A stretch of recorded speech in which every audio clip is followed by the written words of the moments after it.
Friends, இன்றைக்கி நம்ம ஒரு சாக்லேட் கேக் செய்ய போகிறோம். ஈஸியாக சிம்பிளாக செய்கிறதுக்கு எப்படி செய்யணும்னு பார்க்கலாம். ஒரு பவுல் வச்சுருக்கேன். அதுக்கு மேலே ஜல்லிக்கிற ஜல்லடை வச்சு ஒரு பவுல் மைதா போட்டுக்கிறேன். ஒரு கப்பு மைதா, எந்த கப்பில் எடுக்கிறீங்க அந்த கப்பில் அளவு எடுத்துக்கோங்க. ஒரு கப்பு மைதா போட்டாச்சு. 1/3 கப்பில் கொக்கோ பவுடர் போட்டுக்கிறேன். இதை போட்டுக்கலாம். 1 spoon baking powder, 1/2 spoon baking soda. இப்போ இதெல்லாத்தையும் ஜெலிச்சுக்கலாம். இப்போ இதெல்லாம் நம்ம ஜலிச்சு எடுத்தாச்சு. இப்போ 1 கப்பு சுகர் பவுடர் போட போகிறோம். இதில் 1 கப்பு சுகர் எடுத்து நம்ம சுகர் பவுடர், அதாவது பவுடர் பண்ணி வச்சுருக்கோம். அது பவுடர் பண்ணும்போது எக்ஸ்ட்ரா வரும் சர்க்கரை. இப்போ இதில் போட்டுக்கலாம். இதையும் போட்டுக்கலாம். எப்பயுமே அளக்கிறதோட பவுடர் பண்ணும்போது எக்ஸ்ட்ரா வரும். இப்போ 1/2 கப்பு, 1/2 கப்பு மெல்டட் பட்டரு, இல்லைன்னா உங்ககிட்ட வந்து நெய் இருந்தால் ஊற்றலாம், இல்லைன்னா வாசனை இல்லாத குக்கிங் ஆயில் ஊற்றலாம். 1/2 கப்பு தயிர் ஊற்றிக்கலாம். நீங்கள் முட்டை ஊற்றுறதா இருந்தால் 2 முட்டையை உடச்சி ஊற்றிக்கலாம். முட்டை யூஸ் பண்ணாதவங்க, வேணான்றவங்க தயிர் ஊற்றிக்கலாம்.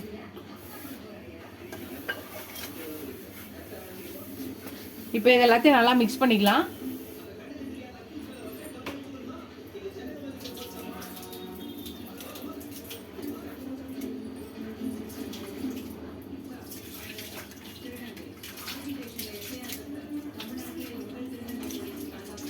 ஒரே பக்கமாக மிக்ஸ் பண்ணுங்க, ஆப்போசிட் சைடில் மிக்ஸ் பண்ணக்கூடாது. அப்புறம் கேக் வந்து சாஃப்ட்னஸ் வராது. எல்லாத்தையும் நல்லா மிக்ஸ் பண்ணிக்கலாம். இப்போ வந்து 1/2 கப்பு பால் எடுத்துக்கலாம். ரூம் டெம்பரேச்சர் இருக்க பாலாக ஊற்றுங்க. ரொம்ப சூடாகவும் இருக்கக்கூடாது, ரொம்ப ஃப்ரிட்ஜிலேருந்து எடுத்து பண்ணக்கூடாது. இப்போ இதை கொஞ்சம் கொஞ்சமாக ஊற்றி இதை கலந்துக்கலாம். அதுக்கப்புறம் 1 ஸ்பூனு வினிகர் ஊற்றிக்கலாம். 1 ஸ்பூன் வினிகர்,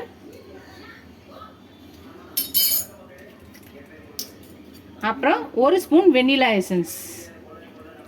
அவ்வளோதான். இப்போ எல்லாத்தையும் நல்லா மிக்ஸ் பண்ணிக்கலாம். திருப்பியும்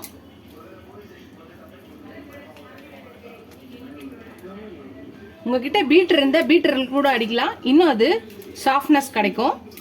இப்போ எல்லாத்தையும் மிக்ஸ் பண்ணியாச்சு. இப்போ ஒரு 1/2 கப்பு வந்து ஹாட் வாட்டர் வச்சுருக்கேன், வார்ம் வாட்டராக. இப்போ இதை கொஞ்சம் கொஞ்சமாக ஊற்றி கலந்துக்கலாம். மாவு கலக்கும் போது பார்த்தீங்கன்னா தண்ணியாக இருக்க மாதிரி தான் இருக்கும். நம்ம ஒரு 1/2 கப் வந்து சுட தண்ணி ஊற்றி கலக்கிறோம். கொஞ்சம் அவ்வளோதான். நம்ம மாவு பேட்டர் வந்து கேக் பேட்டர் ரெடி ஆயிடுச்சு பாருங்கள். கேக் பேட்டர் ரெடி ஆயிடுச்சு. இந்த பதத்தில் இருக்கணும்.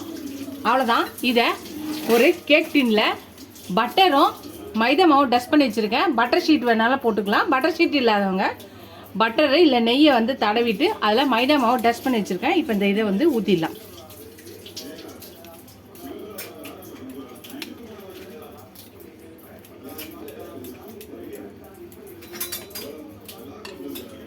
அதுதான் பேட்டரை ஊற்றியாச்சு.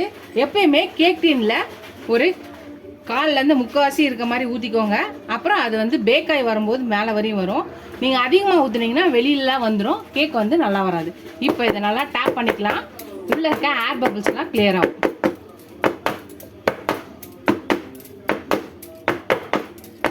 நல்லா டேப் பண்ணியாச்சு.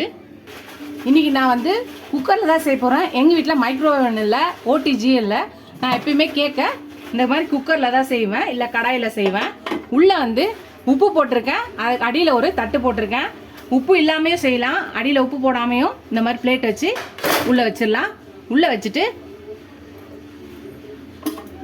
குக்கரில் கேஸ் கட் போடல, இது ஏற்கனவே ஒரு 10 நிமிஷம் ஃப்ரீ ஹீட் பண்ணி வச்சுருக்கேன். இப்போ இதை மூடி வச்சுக்கலாம். குக்கரில் கேஸ் கட் போடக்கூடாது, விசில் போடக்கூடாது. இதை இப்போ மூடி வச்சாச்சு. இதை லோ டு மீடியம் ஃப்ளேமில் வைக்கணும். 45 மினிட்ஸ் வைக்கணும். முதல்ல 30 மினிட்ஸ் ஆனோடனே அது செக் பண்ணி பாருங்கள் வெந்துருச்சான்னு. டூத் பிக்கில் குத்தி பார்த்து அதில் ஒட்டலைன்னா வெந்துருச்சுன்னு அர்த்தம்.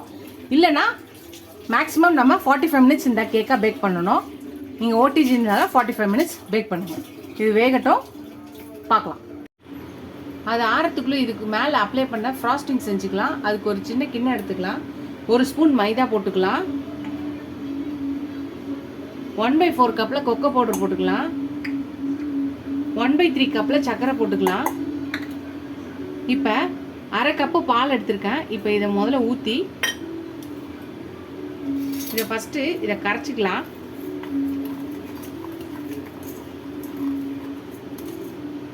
அப்புறம் இதில் அடுப்புலாம் வைக்கலாம்.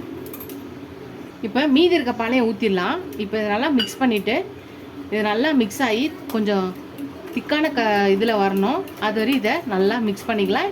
சர்க்கரை கரைஞ்சி எல்லாம் ஒன்று சேர்ந்து வரணும். அது வரை நல்லா மிக்ஸ் பண்ணிக்கலாம். அதுதான் நல்லா திக்காகிடுச்சு. இதை ஆறட்டும், எடுத்து வச்சிடலாம். நம்ம கேக் டீன்லேருந்து எடுத்தாச்சு. இப்போ இதை நம்ம இது மேலே இந்த இதை ஊற்றிக்கலாம்.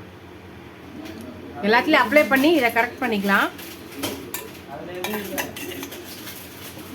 எல்லாத்துலேயும் இதை அப்ளை பண்ணிக்கலாம். எல்லாத்தையும் மேலே அப்ளை பண்ணியாச்சு. இப்போ கொஞ்சம் டெக்கரேஷன் பண்ணிக்கலாம். அதுதான் ஃப்ரெண்ட்ஸ், டெக்கரேஷனுக்காக நான் கொஞ்சம் செரி பழம், அப்புறம் ஜெம்ஸ் சாக்லேட் வச்சுருக்கேன். அதுக்கப்புறம் கொஞ்சோண்டு பாதாமை துருவி போட்டிருக்கேன். அவ்வளோதான், டெக்கரேஷன் சூப்பராக ரெடி ஆயிடுச்சு. நம்மளோட சாக்லேட் கேக் ரெடி ஆயிடுச்சு. வீட்லேயே ஈஸியாக சிம்பிளாக செய்யலாம்.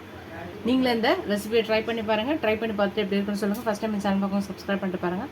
இதில் சப்ஸ்கிரைப் பண்ணனால ஃப்ரெண்ட்ஸ்க்கு தேங்க்ஸ். இதோட அடுத்த ரெசிபியில் பார்க்கலாம். எனக்கு என் சேனலுக்கு சப்போர்ட் பண்ணிங்கன்னு நினைக்கிறேன். இதோட அடுத்த பார்க்கலாம். டாடா பாபா ஃப்ரெண்ட்ஸ்.